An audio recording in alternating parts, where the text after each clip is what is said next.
ഒടുവിൽ സത്യം ജയിച്ചു. രാജീവ് ചന്ദ്രശേഖറിന്റെ കഠിന പരിശ്രമത്തിനൊടുവിൽ ആ നിരപരാധികളായ കന്യാസ്ത്രീകൾക്ക് നീതി ലഭിച്ചു. ഇതിനിടയിൽ കൂടി രാഷ്ട്രീയ മുതലെടുപ്പ് നടത്താൻ നോക്കിയ മാപ്രകൾക്കും UDF-നും LDF-നും കനത്ത തിരിച്ചടിയും ലഭിച്ചു. അതെ, ഛത്തീസ്ഗഡിൽ 2 മലയാളി കന്യാസ്ത്രീകൾ അറസ്റ്റിലായപ്പോൾ സംഭവിച്ചത് എന്താണ്?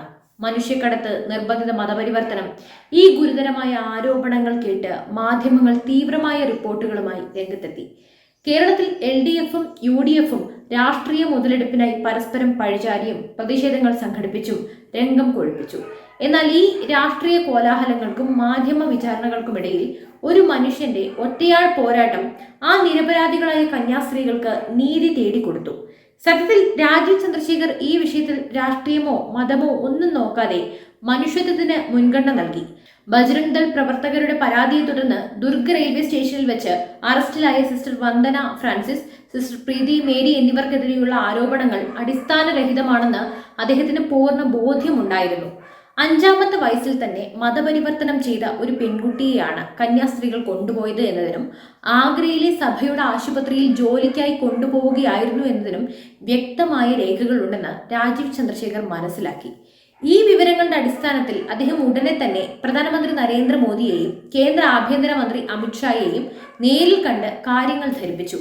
കന്യാസ്ത്രീകൾ നിരപരാധികളാണെന്നും അവർക്ക് എത്രയും വേഗം നീതി ലഭിക്കാനുള്ള വഴിയൊരുക്കണമെന്നും അദ്ദേഹം ആവശ്യപ്പെട്ടു.